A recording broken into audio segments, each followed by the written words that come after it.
बिस्मिल्लाहिर्रहमानिर्रहीम। अस्सलाम वालेकुम नाज़रीन, प्रोग्राम आप देख रहे हैं 7 से 8 सना हाशमी के साथ। मुझे उम्मीद है कि आप तमाम लोग खैरियत से होंगे। इस वक्त जो सूरत हाल है मिडल ईस्ट के हवाले से अगर हम बात करें तो कुछ अच्छी खबरें मौसूल नहीं हो रही हैं। जब मैं अभी स्टूडियो आ रही थी तो उससे पहले मैंने ज़रा देखा कि क्या मज़ीद कुछ डेवलपमेंट हुई है या नहीं, तो देखा गया कि डोनाल्ड ट्रंप साहब ने, जो कि अमेरिका के सदर हैं, उन्होंने अब से कुछ देर पहले एक ट्वीट किया है। बहुत ही अजीबोगरीब ट्वीट है। उसमें ज़ुबान जो है उससे नज़र आ रहा है कि वो कितने फ्रस्ट्रेटेड हैं। लेकिन मैं दिखा इसलिए रही हूँ स्क्रीन पर, जिसमें वो कह रहे हैं कि ट्यूसडे को वो कह रहे हैं कि फाइनल डे होगा और इसमें पावर प्लांट्स जो हैं ईरान के उनको निशाना बनाया जाएगा। और उसके बाद उन्होंने कहा कि हर सूरत में आप हरमस जो है वो खोल दो वरना तुम जहन्नुम वासिल हो जाओगे। उसमें गालियाँ वालियाँ भी लिखी हुई हैं। अब मेरा ख्याल है ये मामला कहीं और ही जा रहा है। दूसरी जानिब आज अमेरिका ने एक तरफ ये दावा भी किया है, अमेरिकी सदर ने, कि उनका जो पायलट था वो ईरान के अंदर जो उन्होंने गिराए थे तैयारे F-15 के, उसके पायलट को वो कह रहे हैं कि हम बाहिफाजत वहाँ से निकाल के ले आए हैं और हमारा ऑपरेशन जो है वो सक्सेसफुल रहा। जबकि ईरान ने वाज़ेह अल्फाज में कहा है कि ये तमाम तर जो मिशन था इसमें जो कुछ जितना इनका नुकसान हुआ है वो भी दुनिया के सामने होगा। और उसकी पूरी वीडियो जो है वो सोशल मीडिया पर गर्दिश भी कर रही है, हम भी आपको साथ साथ दिखा रहे हैं। अब मामला हमारे सामने दो चीज़ों पर अटका हुआ है। एक तो ये कि ट्रंप की जो डेडलाइन थी उसके लिए वो खुद ही अब कह रहे हैं, जैसे आपके सामने मैंने पढ़ा कि 48 घंटे हैं। 48 घंटे का मकसद ये है कि अगले 24 घंटे के बाद से डेडलाइन जो है वो मुकम्मल तौर पर ख़त्म होने के इम्कानात है। दूसरी तरफ हम ये बात कर रहे थे मुसलसल कई दिनों से कि मुज़ाकरात की पेशकश की जा रही है कि दोनों जो शिरका हैं, दोनों फरीकैन जो हैं वो आएँ और बैठ कर के बात कर लें। लेकिन अब मामला यहाँ पर भी खटाई में पड़ गया है। दूसरी जानिब दुनिया जो है वो ये सोच रही है कि अगर ये मज़ीद सूरत हाल आगे बढ़ती है तो फिर क्या मशरिक़ वुस्ता को हम जलता हुआ देख रहे हैं। और आज रॉयटर्स ने एक बात कही है कि इजराइल जो है वो पूरी तरह तैयार बैठा है और अमेरिका के एक हाँ की, यानी अमेरिकी सदर की एक हाँ की सिर्फ देर है और फिर वो न्यूक्लियर जो है बम्बार्टमेंट भी कर सकता है, तंसीबात पर भी हमले हो सकते हैं। सो ज़रा सिचुएशन कहाँ डेवलप हो रही है, क्या कुछ हो सकता है, इस पर बात करेंगे। मुझे ज्वाइन करें सैयद निसार मेहदी साहब, माहिर बैनुल अक़वामी उमूर हैं। ज़रा वो करते हैं पहले और ज़रा जानते हैं कि उनके पास क्या एनालिसिस है अब सूरत हाल पर। Nisar sahab, thank you very much sir, once again बहुत बहुत शुक्रिया सर। इस वक्त जब हम आपसे बात कर रहे हैं तो डेवलपमेंट मैं चाह रही थी कि हम कुछ बात करेंगे जंग पर, उनका पायलट पकड़ा गया, उनके F-15 गिर गए हैं और बाकी सारा कुछ। लेकिन डोनाल्ड ट्रंप की जो लबो लहजा ट्रुथ सोशल पर हमें दिखाई दे रहा है, इससे फ्रस्ट्रेशन तो वाजे है। लेकिन 48 घंटे के अल्टीमेटम देना, फिर ये वाजे अल्फाज में कहना कि आपके पुल, आपके पावर प्लांट्स जो हैं उनको टारगेट किया जाएगा, इसका मकसद है कि बातचीत वाला मामला तो खत्म ही समझें अब। जी सना, बिल्कुल ऐसा ही है। इस वक्त सूरत हाल जो है वो इंतहाई गंभीर है। अमेरिका इस जंग में आ तो चुका है लेकिन इसके पास निकलने का कोई रास्ता अब उसको दिखाई नहीं देता। वो जंग जो उसने शुरू करी थी कि वहां पे रिजीम चेंज करेगा, वहां पे अवामी बगावत करवाएगा, IRGC को सरेंडर कराएगा, उनके हथियारों को जो है वो तबाह करेगा, वो अब जो है वो होर्मस के खोलने पर मुंतहिद होती दिखाई देती है। और यही फ्रस्ट्रेशन ट्रंप के अंदर दिखाई दे रही है कि वो ना सिर्फ अपने ट्वीट में या अपने सोशल मीडिया पैगामात पे गालियां दे रहा है, बल्कि वो जहन्नुम वासिल करने की और ईरान के अंदर सिविलियन साइड जिसे हम कह सकते हैं वो पुलों को तबाह करने की, पावर प्लांट को तबाह करने की बातें कर रहा है। तो ये ट्रंप की टोटल फ्रस्ट्रेशन, और ट्रंप इस वक्त शदीद जो है इस वक्त उलझन और मुश्किलात का शिकार हमें दिखाई देता है क्योंकि उसके पास वे आउट नहीं है। देखें इस वक्त ना वो मुकम्मल तौर पे आइसोलेट हो चुका है। ऐसे ही मतलब जो उसके नेटवर्क उसके साथ नहीं है। अमेरिका में उसको एक मैस प्रोटेस्ट का सामना है। दूसरी जानिब अमेरिका में महंगाई बढ़ती जा रही है। आपको पता है कि वो पेट्रोल जो बहुत ही कम कीमत में था वो $3, $1.5, $2 बढ़ चुका है उसके प्राइस। वो $2 बढ़े, बिल्कुल उनके पास वो तो है वो अब $3 में मिल रही है। तो अमेरिका में महंगाई बढ़ रही है। फिर इसने अभी जो रिसेंटली कट लगाया है $1.5 ट्रिलियन का अपने जो पब्लिक रिलीफ प्रोजेक्ट्स के अंदर है, जिसमें सोशल वेलफेयर है, जिसमें लोन है, फार्मर सपोर्ट है, उसकी एजुकेशन के प्रोग्राम्स हैं, और वो उसने कट डाउन करके आर्मी के ऊपर खर्च करने की बात करी है। तो अमेरिका की ऑलरेडी जो अपनी पॉपुलेशन है वो भी अब इस क्राइसिस को फेस करना शुरू हो चुकी है कि जो आंख ट्रंप ने मिडिल ईस्ट में भड़काई थी और मिडिल ईस्टर्न कंट्रीज और यूरोप उसको भुगत रहा था, अब उसकी हीट जो है वो अमेरिका में पहुंच चुकी है। तो ट्रंप के पास कोई ऑप्शन नहीं है, चाहे जाए कि वो ईरान के अंदर जो है वो कारपेट बॉम्बिंग करे, ईरान को जो है वो रिजीम को कोशिश करें कि वो जो है वो सरेंडर करें। लेकिन देखें आज इस जंग को शुरू 28 को शुरू हुई थी और आज जो है वो एक तकरीबन 1 महीने से ज्यादा हो चुका है। वहां पे लोग सरेंडर नहीं कर रहे। उनकी एयर सुप्रीमेसी की जो उसने बात करी थी, अब उनके जहाजों को निशाना बनाया जाता है। वो एक पायलट लेने आते हैं और कई लोग अपने और गवा बैठते हैं, उनके जहाजों को निशाना बनाते ईरानी, और वो भी निहत्ते ईरानी। ठीक है, तो अमेरिका को बहरहाल एक बहुत ज्यादा मुश्किलात का सामना है। अगर हमारे ये अरब दोस्त जो हैं, जो हमारे कुवैत है, खुद अमारात है, खुद बहरीन है, अगर ये खयानतें ना करें और दीगर कुछ लोग, तो आज अमेरिका को ये रीजन छोड़ना पड़ जाता। लेकिन बहरहाल उनकी खयानतों ने अमेरिका को ये मौका दिया कि वो वहां पे बैठकर उनकी बॉर्डर्स को इस्तेमाल करके। ओके निसार साहब, एक कहा जा रहा है मुझे, मैं ब्रेक से वापस आती हूँ तो फिर मैं ज़रा ये आपसे ज़रूर जानना चाहूँगी कि ईरान, ज़रा अमेरिका की तो स्ट्रैटेजी सामने है और इजराइल का भी हमें मालूम है कि वो फिर अमेरिका के एक इशारे का इंतज़ार कर रहा है, लेकिन फिर ईरान का प्लान क्या होगा? क्योंकि हमने अब्बास इराक़ी साहब के भी अभी कुछ बयानात है मेरे सामने, वो मैं आपके सामने रखूँगी, लेकिन जो खातमुल अंबिया के हेडक्वार्टर के सरबराह हैं, उन्होंने भी बड़े वाज़ेह अल्फाज में कहा है कि अगर ये सूरत हाल पैदा हुई तो फिर पूरा खित्ता ही आग की लपेट में होगा। ये क्या होने जा रहा है और इसके लिए सबसे पहले क्या पेशबंदी करना इस वक्त ज़रूरी है? दीगर ममालिक से पाकिस्तान जिस तरह गुफ्तगू कर रहा है, बातचीत कर रहा है, तो क्या मज़ीद इसमें फौरी तौर पर रिएक्शन करने की या ज़ाहिर बातचीत के साथ इंगेज करने की ज़रूरत है ईरान को? Right after this break.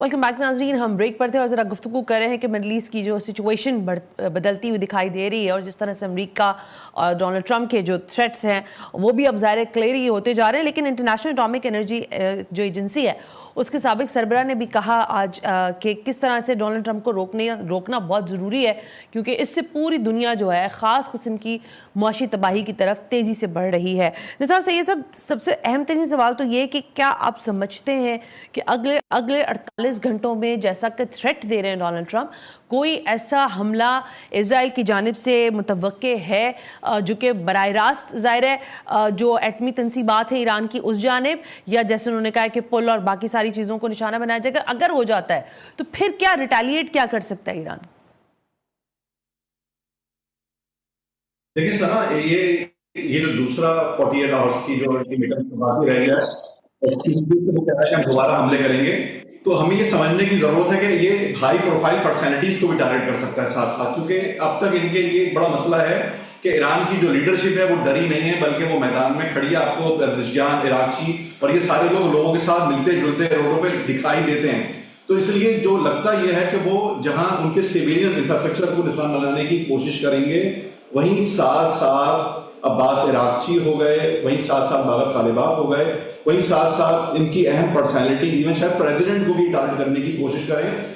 गो के ये इस वक्त जो है सुप्रीम लीडर को भी बहुत तेजी के साथ तलाश करना चाहते हैं और तलाश कर रहे हैं। इन्होंने पूरे AI के सेटअप्स लगा दिए हैं कि किसी तरीके से जो सही मुस्तफा खामनाई हैं उन तक ये एक्सेस ले सकें, लेकिन अब तक ये कामयाब नहीं हो सके। तो इन्होंने हाई प्रोफाइल AI इंटेलिजेंस को जो है वो उसके सैटेलाइट के जरिए, सॉफ्टवेयर के जरिए इन्होंने वहां पे कोशिश करी कि ईरान के सिस्टम में इन्फिल्ट्रेट करें, उनकी पर्सनैलिटीज की मूवमेंट को चेक करें, उनको टारगेट करें।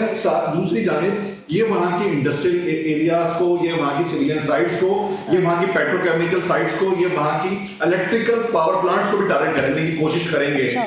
और एक बात जो बहुत ज्यादा सामने आ रही है वो ये कि वो ये चाहते हैं कि किसी भी तरीके से कोई अमारात के जरिए ईरान की जो आइलैंड्स हैं, खास तौर पे जो खरक है, खास तौर पे जो आपका तुम है और इस तरह के जो आइलैंड्स हैं उस पर कब्जा करें और उसके बू शहर में भी इन्वेजन, ग्राउंड इन्वेजन की कोशिश करें। गो के उसकी इनको शदीद कीमत जो है वो देना पड़ेगी, लेकिन इनकी ख्वाहिशात जो हैं वो खत्म नहीं होना चाहती। दूसरी बात ये कि ये इंडिया को भी एक्टिव कर रहे हैं पाकिस्तान के बॉर्डर के साथ, ताकि कोई फॉल्स फ्लैग एक्टिव करके दुनिया की तवज्जो अपनी शिकस्त से हटाकर एक नई तरफ डाइवर्ट कर सके। तो देखिए इस वक्त दुनिया के अंदर सियासी बिसात, जंगी बिसात बहुत तेजी से बिछी हुई है और अमेरिका और उसके आलाकार इस शिकस्त के जो असरात हैं उससे बचना चाहते हैं, क्योंकि अमेरिका अब एक सुपर पावर नहीं रहा। ईरान ने उसकी जो सुपरियॉरिटी कॉम्प्लेक्स था, उसकी जो क्लेम्स थे, उसको मुकम्मल तौर पे जो है वो रोल फेंक दिया, उसको तबाह कर दिया, बिल्डोज कर दिया है। और ईरान ने इस रीजन में ये साबित किया है कि वो अमेरिका के आगे सरेंडर नहीं होगा। इजराइल की तो आपको पता है कोई मिसाल ही नहीं है। अगर अमेरिका ना हो तो बकौल राना सनाउल्लाह के 1.5 दिन में इजराइल जो है वो ईरान के हाथों फारिग हो जाएगा। तो बदतरीन शिकस्त का अमेरिका को, इजराइल को इस रीजन में सामना है। सियासी आइसोलेशन का सामना है। नेटो उनके साथ नहीं है, यूरोपियन उनके साथ नहीं है। मुस्लिम ममालिक जो जाहिरन उनके साथ दिखाई देते हैं, खलीजी ममालिक, उसके अलावा कोई उनके साथ नहीं है।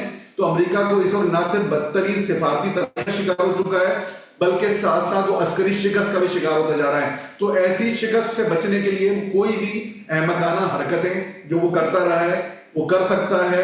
खासतौर पर सिविलियन साइट्स को निशाना बनाने के साथ साथ ईरान के अंदर मौजूद पॉलिटिकल टॉप लीडरशिप जो उनको रोज जवाब देती है, रोज उनका मजाक उड़ाती है, वो उनको भी निशाना बनाने की जिशारत कर सकते हैं। तो इसलिए जंग जो है वो अहम तरीन दौराए पर है। लेकिन साथ साथ ईरान की रिटेलिएशन, वहां की अवाम की जो स्टैंडिंग है अपने रिजीम के साथ, उसने ये साबित कर दिया है कि इस कौम को ये झुका नहीं सकते। आज नहीं तो कल शिकस्त जो है वो अमेरिका इसका दाग लेकर इस रीजन से निकलेगा और उसको निकलना पड़ेगा। Nisar Syed sahab, thank you very much sir, once again बहुत बहुत शुक्रिया। ख्वाहिश होती है कि ज़रा लंबी गुफ्तगू।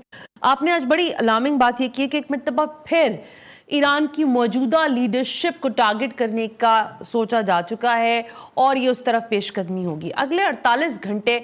अब अक्सर मैं प्रोग्राम करती हूँ तो लोग कहते हैं कि ऐसा कुछ हुआ नहीं, क्योंकि मुझे इनबॉक्स में बहुत सारे लोगों के मैसेजेस आते हैं और वो पढ़ती हूँ। जो चीज़ें सरफेस पर होती हैं हम उसी को डिबेट करते हैं। क्या अगले 48 घंटे ईरान को अमेरिका और इजराइल मिलकर वो जो जैसे कह रहे हैं कि वो दोज़ख में पहुंचाएंगे, या फिर जिस तरह से ईरान ने अभी तक रिटेलिएट किया है इसके बाद कोई और सरप्राइज जो है इजराइल और अमेरिका को मिलने जा रहा है, ये तो वक्त ही साबित करेगा। लेकिन इस बीच में मेरा कंसर्न ये है कि क्या ईरान की जो अभी तक स्ट्रैटेजी है उसके साथ गुफ्तगू में पाकिस्तान जिस तरह सालिस का किरदार अदा कर रहा था, अगर बाकायदा तौर पर अमेरिका और इजराइल जो है उनके एटमी तंसीबात पर हमले कर देते हैं तो फिर ईरान का टारगेट क्या होगा, क्योंकि वो क्लियर नहीं है। ईरान तो मार रहा है, हमें पता है कि इजराइल के अंदर भी बेशतर उसके शहर जो हैं इस वक्त उसमें धमाके सुने जाते हैं, ड्रोन हमले होते हैं, लेकिन क्या वाकईतन को स्पेसिफाई कर सकते हैं हम, या कोई सोच सकता है कि ईरान का अगला टारगेट कैसे होगा और क्या होगा? मैं चाहती हूँ जरा इसको हम अनफोल्ड करें इस ब्रेक के बाद।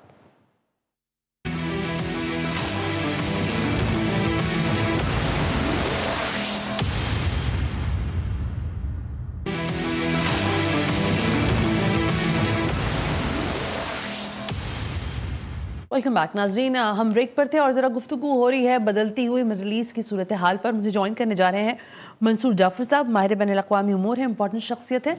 ज़रा उनसे तबसरा तज्जिया लेते हैं कि वो अब क्या देखते हैं।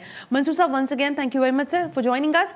मंसूर साहब, आपसे कुछ देर पहले डोनाल्ड ट्रंप ने एक ट्वीट किया, मेरा ख्याल है आपकी नज़र से यकीनन गुजरा होगा। वो एक बहुत ही फ्रस्ट्रेटेड ट्वीट लग रहा है जिसमें उन्होंने बाकायदा तौर पर एक मरतबा फिर ये दोहराया है कि आपने हरमज़ जो है उसको खोल दो, वरना, और उसके बाद बहुत सारी टूट करना पड़ता है उसके आगे, नहीं बता सकते। लेकिन क्या इतनी स्लैंकली जिस तरह से अब वो गुफ्तगू पर आ ही गए हैं, एक जानिब लगता ऐसा ही है कि वो अपनी हार को तस्लीम करते हुए भी नहीं तस्लीम कर पा रहे। क्या देख रहे हैं मजीद, क्या फोर्सी कर रहे हैं, क्या स्ट्रैटेजी होगी, बिकॉज वो अगले 48 घंटे दे बैठे एक मरतबा फिर।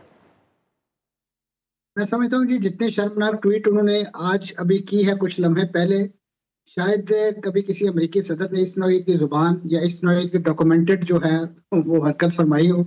सही बात है। डोनाल्ड ट्रंप है, उन्हें यकीनन तमाम तर इस्तिस्नात हासिल है और उन्होंने मेरे ख्याल वो लिबर्टी ली है। लेकिन उसमें शर्मनाक बात यह है कि उसने अल्लाह इज ग्रेट के नारा भी जो है वो बुलंद किया है। पता नहीं वो किस अल्लाह की बात कर रहे हैं, किससे डरते हैं, किससे नहीं डरते हैं। तो इस नौईयत की जो धमकियां देकर डोनाल्ड ट्रंप साहब ने अपने आप को अमेरिका का सदर कम और अमेरिका का मौला जट जो है वो ज्यादा साबित कर दिया है। तो ऐसी सूरत में यकीनन एक फ्रस्ट्रेशन आपने दुरुस्त निशानदेही की कि उनकी उस गुफ्तगू में पाई जाती है और उन्हें लग रहा है कि जिन धमकियों को आज तक वो इस्तेमाल करते रहे हैं, एक्सटेंड करते रहे, अब शायद ईरान जो है उनकी जो भपकियां हैं या धमकियां हैं उसके आगे इख्तियार नहीं डालेगा और मामला जो है वो शायद किसी पॉइंट ऑफ नो रिटर्न के चला जाए। लेकिन इस वक्त अगर आप देखें तो बैकड्रॉप में और उसके साथ अभी जो रिसेंटली उनकी मुख्तलिफ एजेंसीज के हवाले से जो उनकी बातें मुख्तलिफ सोर्सेज के साथ आ रही हैं, रिपोर्ट हो रही हैं, उसमें ये बात कहते हुए भी सुनाई दे रहे हैं कि कल हमें जो है एक बड़े अच्छे मायदे की भी उम्मीद है। एक तरफ वो तबाही और बर्बादी और क़यामत बर्पा करने के नारे जो है बुलंद कर रहे हैं, और दूसरी तरफ उन्हें बैकएंड पे होने वाली यकीनन वो मुज़ाकरात या वो नेगोशिएशन, उनके हवाले से भी खबर है कि वो किसी न किसी, क्योंकि अब उनकी सुई जो है वो आबनाए हुर्मस पर आकर अड़ गई है, क्योंकि वो जो बाकी एजेंडा था वो तो नहीं ना, एक मिनट है मंसूर जाफर साहब, आप बिल्कुल सही कह रहे हैं, सुई तो वहां अटकी है, बट एक ही दिन में 3 ट्वीट किए थे, आज से मेरे ख्याल है 3 दिन पहले डोनाल्ड ट्रंप ने, जिसमें उन्होंने कहा आबना हरमस जो है वो मेरा मसला नहीं है, जिसको ज्यादा तेल की जरूरत है वो जा और जाके खुलवा ले। उन्होंने फिर कहा कि मैं तो ये भी सोच रहा हूँ कि नेटो से अलग हो जाऊं, इन्होंने हमारा जिंदगी भर साथ नहीं दिया, आगे अमेरिका ही खड़ा रहा, वो लान तान सारी कुछ करते रहे। तो उस वक्त तक ऐसा लग रहा था, लेकिन लास्ट 3 डेज अगर मैं बात करूं कि वाकई अब आबना हरमस से कोई लेना देना नहीं है डोनाल्ड ट्रंप का, लेकिन again he is saying the same thing. तो क्या इसका मकसद है? कंफ्यूजन तो है which is clear, but at the other way क्या आप समझ रहे हैं कि वाकई आपने हुर्मस इन लोगों के लिए मसला है, या अब वो किसी भी तरह से अपनी, जैसे कहते हैं ना, हजीमत मिटाने की अब कोशिश हो रही है? ये हजीमत मिटाने ही की कोशिश है, क्योंकि देखिए वो दुनिया को या अमेरिकी अवाम को और खासतौर पे नेतन्याहू एंड कंपनी को क्या दिखाएंगे कि क्या चीज उन्होंने जमीन पे अचीव की है। अगर ये तबाही और बर्बादी वो समझते हैं बहुत बड़ी अचीवमेंट है, तो ये सिर्फ उन्होंने नहीं की, माजी में उनके पहले से दूर जो है वो बुश जूनियर सीनियर सारे जो है इसमें छक मारते रहे हैं, वो अफगानिस्तान के अंदर, इराक के अंदर। तो आज वही इराक जो है उनके लिए इस वक्त गले की हड्डी बना हुआ है कि जहां से हशद शाह भी जो है वो उनके सफारतखानों को भी निशाना बना रही है और वहां पे अमेरिकी अहदाफ को भी निशाना बना रही है। इसी तरीके से अफगानिस्तान जहां वो अपना सारा कुछ छोड़ छाड़ के चले गए थे, वो आज हमारे गले को आ रहे हैं। तो जमीन पे तो हकीकत ये है कि ये कामयाबी अगर ये दिखानी है अमेरिकी अवाम को, जिनके $1 ट्रिलियन जो है उन्होंने इससे जंग में चौंके हैं, तो मैं समझता हूं कि वो यकीनन इससे मुतमईन नहीं होंगे, उनके ना अवाम मुंतखब है ना उनकी राय आमा। अगर कोई चीज इस वक्त वो दुनिया को दिखा सकते हैं तो क्योंकि इस वक्त जो सबसे बड़ा ब्रंट जा रहा है इस जंग का पूरी दुनिया पर, वो इकोनॉमिक फॉल आउट है, और वो यकीनन इस शिपिंग लेन के बंद होने की वजह से है। तो इस वक्त वैसे तो वो कहते हैं अमेरिकी अवाम को भी कि भाई आपके यहाँ तो तेल सस्ता है, वाफर है, आपको परेशान हो, लेकिन वो समझते हैं कि शायद अमेरिकी तेल पीकर ही जीते हैं। उनके यहाँ दीगर सप्लाई चेन भी यहीं से जाती है, उनकी ज़राअत के हवाले से, उनके फूड सिक्योरिटी के हवाले से, उनकी जो रेयर अर्थ मिनरल्स हैं वो भी यहीं से जाती हैं, और बहुत सारे केमिकल्स और चीज़ें, उनका एल्युमिनियम यहीं से जाता है, उनके स्टील यहीं से जाती है। तो लिहाजा अमेरिकी अवाम को इसमें ये के बयानात से धोखा नहीं दिया जा सकता। और इस वक्त जितने बड़े पैमाने पर वहाँ इन्फ्लेशन, महंगाई और ख़ासतौर पे लोगों के जो मॉर्गेज के रेट्स बढ़ते जा रहे हैं, वो अमेरिकी अवाम इस वक्त सड़कों पे हैं। और आपने देखा पिछले दिनों तकरीबन 300 शहरों के अंदर जो है जी बिल्कुल 90 लाख के करीब लोग जो है वो सड़कों पे निकले हैं। अच्छा मंसूर जाफर तो साहब, एक चीज मैं आपसे जानना चाह रही हूँ कि देखिए ये 48 घंटे, हमें ज्वाइन कर लिया है अनवर इकबाल साहब ने, सीनियर सहाफ़ी हैं वॉशिंगटन से, उनको भी वेलकम करती हूँ sir, thank you very much for joining अस। अनवर साहब की तरफ आती हूँ, थोड़ा तवक्कुफ कीजिएगा, जरा मंसूर साहब से एक और मामले पर बात कर ले। मंसूर साहब देखिए, अमेरिका या इजराइल के अहदाफ वो खुद भी बता रहे हैं किसी हद तक, और बहुत हमने देख भी लिए जहां तक उन्होंने अपने हदफ हासिल करने की कोशिश की, जिसमें जाहिर है ईरान की जो बिल्कुल अपर लीडरशिप थी उसको उन्होंने वहां से बिल्कुल जाहिर है एलिमिनेट कर दिया। क्या आप समझते हैं कि अगर बड़े टारगेट्स दोबारा अमेरिका उस जानिब बढ़ता है और टारगेट अपने अचीव करता है, जैसे पावर प्लांट्स की बात है या उनके जो ब्रिजेस अभी पिछले दिनों भी उन्होंने मारे उस पर, लेकिन क्या ईरान के अहदाफ भी क्लियर है? ईरान क्या टारगेट कर सकते हैं और कितना बड़ा, जिसे कह सकते हैं, धचका पहुंचा सकता है इन दोनों को और इन दोनों के साथ साथ इस पूरे खित्ते को? ईरान ने एक पूरी लिस्ट तैयार कर रखी है उन मुतवक्को अहदाफ की जो डोनाल्ड ट्रंप साहब की इस कार्रवाई के जवाब में जो है उन्होंने निशाना बनाने हैं। उसमें यूएई से लेकर सऊदी अरब तक तमाम के तमाम उनके अहदाफ इस वक्त क्लियर हैं, और उन्होंने भी इसी नौयत की जो सिविल जो तनसीबात हैं और ख़ासतौर पे जो पेट्रोकेमिकल के इदारे हैं, फिर इसी तरीके से जो उनकी मुख्तलिफ ऐसी कंपनियां कि जिनमें अमेरिकन एक लिहाज से जो आईटी की कंपनियां हैं, फिर इसी तरीके से उनके डीसैलिनेशन प्लांट, तो एक उनका मैं समझता हूँ देरीना थ्रेट है कि जो ईरान देता चला आया है कि हम उनको निशाना बनाएंगे, और उसके नतीजे में जितना बड़ा बहरान पूरे गल्फ के अंदर पैदा होगा वो शायद डोनाल्ड ट्रंप की इंतजामिया ने उन्हें बावर नहीं करवाया कि ये तमाम के तमाम ममालिक जो है तकरीबन 60 से लेकर 80% यही डिसैलिनेशन प्लांट का पानी इस्तेमाल करते हैं, और इनके पास इसको रिजर्व करने के लिए 3-3, 4-4 दिन के रिजर्व जखायर से ज्यादा कैपेसिटी ही नहीं है कि उसको रिजर्व कर सके। तो ऐसी सूरत में जिस क़यामत को वो ईरानियों पर बर्पा करना चाहते हैं, उसकी जो आग और हिद्दत और शिद्दत उनके इत्तेहादियों पर जाएगी, तो फिर आप सोच सकते हैं कि यहाँ पे क्या हाहाकारी मचेगी, और उसके नतीजे में डोनाल्ड ट्रंप साहब जिन इस वक्त पे बैक का एक उम्मीद लगाए बैठे हैं कि इन मुल्कों ने इस जंग का खर्चा भी उनको पे करना है, तो वो कहाँ से पे करेंगे? तेल उनका नहीं यहाँ से अपना हॉर्मुज़ से गुजर रहा, हाँ। दीगर उनकी जरूरत जो है वो बाई रोड इस वक्त वसूल कर रहे हैं सऊदी अरब से, दीगर ममालिक से। तो ऐसी सूरत में इतनी बड़ी कॉस्ट जो है, ये ममालिक कब तक आखिर तेल जमीन से जो निकलता है, जो गैस निकलती है, वो बिकेगी नहीं, तो किस तरीके से अंकल साम बहादुर जो है उनके खजानों को ये भर सकेंगे, और कब तक? ये असल बात यह है कि कब तक, क्योंकि इस वक्त जिस सिक्योरिटी अम्ब्रेला के नाम पर उनको लूटा गया है, पेट्रो डॉलर उनके लूटे गए हैं, अब तो वो सारा भरम भी जो है वो टूट गया है, क्योंकि आए रोज ईरान के जो मिसाइल, उनके ड्रोन जो है हाँ। वो उनके मुख्तलिफ निशान को निशाना बना रहे हैं। तो ऐसे में इस वक्त डोनाल्ड ट्रंप साहब को यकीनन वो बैकएंड पे मेरा ख्याल वो डिप्लोमेसी जो इस वक्त चल रही है, खासतौर पे आपने हुर्मुज़ के हवाले से ओमान के और इस वक्त जो ईरान के जो मुज़ाकरात जारी हैं, उम्मीद की जा रही है कि शायद कोई ऐसी फेस सेविंग उन्हें मिल जाए। कि आपने देखा कि इस वक्त एक ऐलान सामने आया है कि इराक के जो टैंकर्स हैं उनको गुजरने की इजाजत है, उन्हें इस्तिस्ना करार दे दिया गया। इसी तरीके से दीगर जो दोस्त ममालिक हैं उनके टैंकर्स के हवाले से भी एक एक्सेप्शन ईरान ने पैदा की है। तो लग ये रहा है कि फेस सेविंग शायद डोनाल्ड ट्रंप साहब को मिल जाए और उन्हें अपनी ये क़यामत जो है वो किसी और दिन के लिए उठा रखने का मौका मिल जाए, क्योंकि बाज तो उन्हें आना नहीं है। ठीक हो गया मंसूर जाफर साहब, thank you very much sir.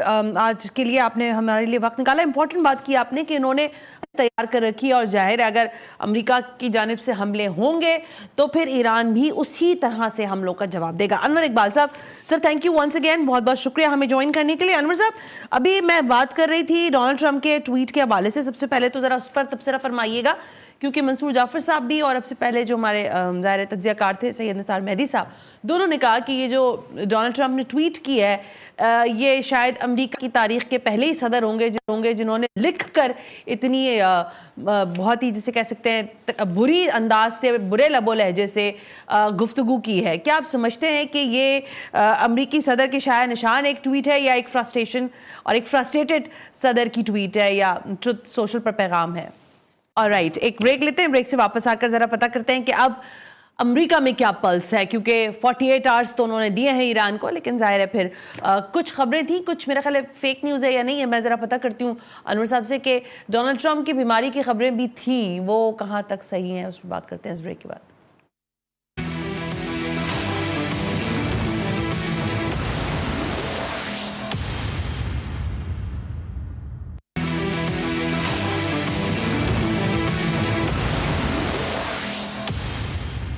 Welcome back नाज़रीन, हम ब्रेक पर थे। अनवर इकबाल सीनियर सहाफ़ी हैं वाशिंगटन में, ज़रा उनसे गुफ्तगू करते हैं और जानते हैं कि अब अमेरिका में क्या पल्स है, और ये जो डोनाल्ड ट्रंप का जो इस अब से कुछ देर पहले तक का ट्वीट है इस पर उनकी क्या राय है। अनवर साहब अस्सलाम वालेकुम sir, thank you very much, बहुत बहुत शुक्रिया आपने वक्त निकाला। अनवर साहब, ये जो अब से कुछ देर पहले, 1 घंटा पहले मेरा ख्याल है हो गया है, जो ट्वीट किया है डोनाल्ड ट्रंप ने, अभी जितने ज़ाहिर लोगों से हमने गुफ्तगू की है, तज्ज़ियाकारों से, उन्होंने कहा कि शायद अमरीकी तारीख के ये पहले सदर होंगे जिनका लबो लहजा जो है वो लिख कर उन्होंने जाहिर किया कि कितनी फ्रस्ट्रेशन का वो शिकार हैं, और शायद ऐसा कभी किसी और ने इस तरह से अंदाज से लिख कर इतना तज़ीक आमेज़ रवैया अख्तियार ना किया हो। आपकी सबसे पहले ये बताइएगा कि इस पर क्या राय है, क्या वाक़ईतन एक फ्रस्ट्रेशन वाला तो ट्वीट दिखाई दे रहा है, लेकिन क्या ये ज़रूरी था करना, या जो अमल वो बता ही रहे हैं कि 48 घंटे जो है वो अल्टीमेटम है ईरान के लिए, वही काफ़ी था? जी, सबसे पहले तो आपका शुक्रिया। देखें, सदर ट्रंप का ये अंदाज है, आप ये देखें, क्योंकि पहली दफ़ा एक बैनुल-अक़वामी मामले में इस तरह बोल रहे हैं तो आपको अजीब सा लग रहा है। आपको याद होगा इलेक्शन कैंपेन के दौरान और सदर मुंतखब होने के बाद भी वो कैसी ज़बान इस्तेमाल करते थे साबिक़ सदर बाइडेन के बारे में, किस तरह उनको बुड्ढा, पागल, कमीना, क्या-क्या कुछ कहते थे ना, आपने भी सुना होगा। जी बिल्कुल, आप अच्छा, अब भी कोई यानी जो मस्क थे, इलॉन मस्क, जब उन्होंने उनको हुकूमत छोड़ी तो उनके बारे में भी बहुत कुछ कहा गया, ठीक है। ये उनका अंदाज है और वो ये समझते हैं कि उनका ये अवामी अंदाज मकबूल है और उनके वोटर्स को पसंद है, जो कि सर्वे जाहिर करता है कि उनके वोटर्स को ये पसंद भी है, वो इस तरह की जुबान को पसंद करते हैं। तो उनका उनको जो है ना, इसकी परवाह नहीं होती कि मुल्क से बाहर क्या सोचा जा रहा होगा, वो या इवन मुल्क के अंदर क्या सोचा जा रहा होगा। उनका सारा फोकस ये होता है कि जो मेरे वोटर्स हैं, जो खास राइट विंग लोग हैं यहाँ, रूरल सफेद फार्म जो देहाती इलाकों में रहने वाले, उनका क्या रवैया होगा? एक तो ये बात ध्यान में रखें। Alright. दूसरी बात ये कि ज़ाहिर ये जंग जो है, जंग के बारे में उनको यकीन दहानी कराई गई थी कि ईरानी अवाम इतने मुखालिफ हो चुके हैं अपनी हुकूमत के कि हम जैसे दाखिल होंगे हमें वहाँ उनको एलिमिनेट करेंगे, उसको वेलकम किया जाएगा और हम रातों रात आप हीरो बन जाएंगे वहाँ के। ठीक है, वो ऐसा नहीं हुआ, तो उसकी फ्रस्ट्रेशन भी है। और तीसरी बात, एक बात और ध्यान में रखें, हमारे यहाँ पाकिस्तान में मैं देखता हूँ जब से जंग शुरू हुई है, हमारे यहाँ पाकिस्तान में अमेरिका की जो फौजी ताकत है उसको बहुत छोटा करके दिखाया जाता है। ऐसा साबित किया जाता है कि अमेरिका की शिकस्त हो गई, खत्म हो गया अमेरिका, डॉलर गिर गया। ऐसा नहीं है। एक बात ध्यान में रखें, उनके पास 13,000 जहाज, तो शायद पूरी दुनिया में सब मिला के भी इतने किसी फौजी जहाज नहीं होंगे जितने अमेरिका के पास हैं। ठीक है, और उनकी जो टेक्नोलॉजी है उसका उन्होंने अभी 1/4 भी इस्तेमाल नहीं किया है। उनके पास जो रिसोर्सेज हैं उसका भी उन्होंने 1/4 भी इस्तेमाल नहीं किया। एक हकीकत है, गर्चे ऐसा नहीं होगा, खुदा न खास्ता मैं नहीं चाहती, मैं कह रहा हूँ कि ऐसा होगा, लेकिन अगर अमेरिका चाहे तो सचमुच वो हर चीज तबाह कर सकता है। देखिए ना अनवर साहब, मैं आपकी बात को इसलिए यहाँ पे ये कह रही हूँ कि हम उनको अंडरमाइन नहीं करते, उनकी लॉजिस्टिक को अंडरमाइन नहीं करते। अगर वाकई एक बम्बार्डमेंट करनी होती तो जैसा उन्होंने पैलेस्टाइन के अंदर किया हुआ है, वही हशर नशर हो सकता था। ईरान का भी शायद कुछ ही दिनों में, इतनी लंबी बात ही ना तवालत ना इख्तियार करती चीजें। आप अपनी जगह दुरुस्त कह रहे हैं, लेकिन जो स्ट्रैटेजी प्लान कर रहा है अमेरिका, शायद उसको देखते हुए फिर ये तासुर मिल रहा है कि वो एक फेलियर एक्सेप्ट कर रहा है खुद ही कि हम फेल हो गए, क्योंकि अभी तक वो अचीवमेंट्स नहीं है। फेल से पहले तो हमें तय करना पड़ेगा ना अमेरिका का ऑब्जेक्टिव क्या था। क्या अमेरिका का ऑब्जेक्टिव था ईरान पर कब्जा करना, ईरान की जमीन पर कब्जा करना? ये तो नहीं था कभी भी, है ना? इसके बारे में तो आप वाज़ेह है ना? जी सर, कि अमेरिका कभी भी ईरान की जमीन पर कब्जा नहीं करना चाह रहा था। जाहिर है ईरान का अब इस सारी लड़ाई का ऑब्जेक्टिव क्या है? इस सारी लड़ाई का ऑब्जेक्टिव ये है कि आप गौर करें, शाम, लिबिया, इराक, ये 3 ममालिक थे। क्योंकि मिस्र तो बहुत पहले सुलह कर चुका था, सऊदी अरब से कोई खतरा नहीं था इसराइल को। ये 3 ममालिक थे जिनसे खतरा था इसराइल को, ठीक है ना?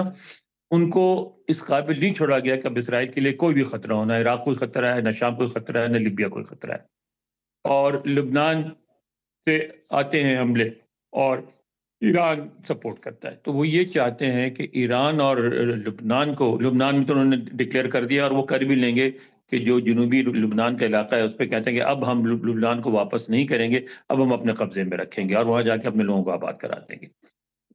ईरान को इतना कमजोर कर देंगे कि ईरान जो है इसराइल के खिलाफ किसी किस्म की कोई कार्रवाई ना कर सके।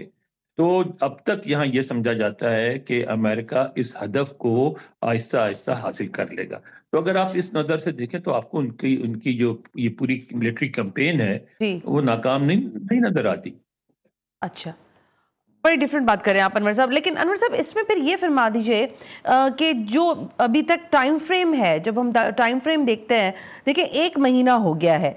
इस 1 महीने के दौरान जो गुफ्तगू रही डोनाल्ड ट्रंप की, उससे ये वाज़ेह होता रहा कि उनकी स्ट्रैटेजी जो है वो क्लियर नहीं हो पा रही है। वो किस तरह से अहदाफ को निशाना बनाना चाहते हैं। एक तरफ बात करने पर भी आमादा है, दूसरी तरफ आबना हुरमज़ उनके लिए कभी इंपॉर्टेंस रखती है, कभी वो इससे बिल्कुल पीछे हट जाते हैं कि मेरा कोई लेना देना नहीं है, जिसको तेल चाहिए वो जाके खुद खुलवा ले। फिर दोबारा आबना हुरमज़ के ऊपर वो कहते हैं कि इन्फसाइज करते हैं कि नहीं इसको खोलो वरना हम तुम्हें दोज़ख में पहुंचा देंगे। तो इस वक्त जो प्लान है डोनाल्ड ट्रंप का, क्या आप जिस तरह कह रहे हैं कमजोर करना है, वो तो क्लियर है, लेकिन ये जो 48 घंटे का टाइम फ्रेम है, इसमें क्या ऐसा आपको लग रहा है मुमकिनात में से कि डोनाल्ड ट्रंप जो है जिस उसकी एनओसी देंगे और वो होगा और उससे ईरान को एक बड़ा नुकसान पहुंच सकता है? आपका असेसमेंट क्या है? अच्छा, अभी बताइए क्यों नहीं पहुंच सकता? क्या उनके पास तैयारे नहीं हैं? क्या उनके पास बम नहीं है? क्या उनके पास मिसाइल्स नहीं है? उनके पास तो सारी टेक्नोलॉजी मौजूद है ना, जिससे ईरान में जहां भी आप देखें ना, हमारे यहाँ बहुत जाहिर है और बड़ी अचीवमेंट है कि कहते हैं कि जी हमने अमेरिका के 2 तैयारे गिरा दिए और शायद हेलीकॉप्टर भी 2 गिरा दिए, ठीक है ना? 13,000 में से 2 कितने परसेंट बनते हैं? नथिंग, मतलब पॉइंट समथिंग ही नहीं है। खत्म हो गई, ठीक है ना? तो वो तो कर सकते हैं, टारगेट पे अटैक कर सकते हैं, तबाह भी कर सकते हैं। अगर आप जहन में ये ना लाएं कि आबनाए हुरमुज़ तो पहले भी आजाद खुली थी, यानी आपने हुर्मुज़ खुलाना तो कोई मकसद नहीं था, तो उसके लिए जंग ही ना करते, वो तो खुली थी, चल रही थी, ईरान टैक्स भी नहीं ले रहा था। अगर वो मकसद होता तो जंग ही ना करते। अगर आप इस बात को ज़हन में रखें कि मकसद ईरान को इतना कमज़ोर करना है कि ईरान इसराइल के लिए, यानी मिडल ईस्ट में इसराइल के लिए अब कोई ख़तरा ना हो, सारे ममालिक बैठ जाएँ और इसराइल सबसे वहाँ सुप्रीम पावर हो। अगर आप इस बात को ज़हन में रखें तो इनकी स्ट्रैटेजी भी समझ में आती है, इनकी हिकमत अमली भी समझ में आती है। हम असल में ये सपोज़ करके चलते हैं, हमको ट्रेडिशनल जंग के तौर पे देख रहे हैं कि ईरान पे कब्ज़ा कर लेंगे या वो हुकूमत ले आएंगे, फलां कर लेंगे ना, हुकूमत इनका मकसद लेकिन अनवर साहब, डोनाल्ड ट्रंप ने खुद कहा कि मुझे तेल वाले जो ममालिक हैं वो बहुत पसंद है। उन्होंने अक्सर इस बात का इजहार भी किया अपनी मुख्तलिफ स्पीच और गुफ्तगू के दौरान। ईरान में भी बिलाखिर मैंने अभी लास्ट जो उनका सुना था, मेरा ख्याल है कुछ अर्सा पहले, उन्होंने कहा कि ईरान में भी तेल के बड़े ज़खायर हैं और मैं उसमें भी इंटरेस्टेड हूँ। तो फिर क्या वो पेशकदमी भी आपको लगता है मुमकिन हो सकेगी? ये बताइए कि डोनाल्ड ट्रंप चलो हो सकता है बहुत अक्लमंद ना हो फौजी लिहाज से, अमेरिका में पूरा पेंटागन मौजूद है, फौज मौजूद है, थिंक टैंक्स मौजूद है। उन्हें नहीं पता कि एक मुल्क जो पाकिस्तान से रकबे में 5 गुना से ज्यादा बड़ा है, ठीक है, इनका जो सबसे बड़ा प्रोविंस है अलास्का, उससे भी जरा बड़ा है, और उसकी आबादी 9.5 करोड़ है। 9.5 करोड़ मुल्क पे, इतने बड़े रकबे पे कब्जा करने के लिए उनको 2-3 मिलियन फौज चाहिए। इतनी तादाद में फौज अमेरिका किसी भी इलाके में कमिट करने को तैयार नहीं है। उसकी सबसे बड़ी वजह है, जब अफगानिस्तान के खिलाफ जंग हो रही थी, उन दिनों यहाँ जो अमेरिकी फौजी थे उनकी माएँ आती थी और वो ये नहीं कहती थी कि हमें अफगानिस्तान से बड़ी हमदर्दी, वो कहती कि ऐसा मुल्क है जो कल वो समंदर में धंस जाए, जल्जले में मर जाए तो भी हमें कोई परवाह नहीं है, तो ऐसे मुल्क के लिए हमारे बच्चे क्यों मरे। तो ईरान के लिए अपने बच्चे मरवाने पे अमेरिकी कभी तैयार नहीं होंगे। डोनाल्ड ट्रंप को इस बात का भी पता है। ये इंटरेस्टिंग बात कर दी अनवर साहब, सबसे इंटरेस्टिंग लाइन जी। अच्छा, एक और इस हवाले से देखिए, तेल का के सारे कारोबार पे किसका कब्जा है? अमेरिकी कंपनियों का है, ठीक है, जो नफा नुकसान होता है उनको होता है। तो अगर कीमत भी बढ़ रही है, बिल्कुल आप सही कहेंगे, आप कहेंगे कि अमेरिकी अवाम को तकलीफ है, बिल्कुल तकलीफ है। अमेरिकी कंपनियों को तकलीफ है नहीं, उनको फायदा हो रहा है, उनको मुनाफा मिल रहा है। जो अभी बेच रहे हैं वो तेल, वो पहले के खरीदे हुए हैं, यानी $1 का तेल खरीदा हुआ वो $4 में बेच रहे हैं, तो उनको तो फायदा ही हो रहा है, उनको तो कोई नुकसान नहीं हो रहा है। इंटरेस्टिंग है अनवर इकबाल साहब, हमेशा आपसे बात करके बहुत अच्छा लगता है और आपने एक मरतबा फिर हम तक ये बात पहुंचाई कि अमेरिका इसमें भी इंटरेस्टेड नहीं है कि अपने लोगों, अपने फौजियों को वहाँ ईरान भेज दे और वहाँ पे ज़ाहिर है फिर वहाँ से उसकी लाशें वापस आए अमेरिकी फौजियों की। तो फिर जो मकासद है ईरान को कमज़ोर करने के, इजराइल के ज़ाहिर सामने ना लाने के, कि वो इजराइल के सामने ना खड़ा हो ईरान, इसमें किस हद तक अमेरिका कामयाबी हासिल करेगा, फिर शायद इस बात को देखना ज़रूरी है। लेकिन यहाँ ये देखना भी ज़रूरी है कि ईरान अगले 48 घंटे में अमेरिका और इजराइल को क्या जवाब देता है। आज के प्रोग्राम का फीडबैक ज़रूर दीजिएगा। सना हाशमी को इजाज़त दीजिए। अल्लाह हाफ़िज़।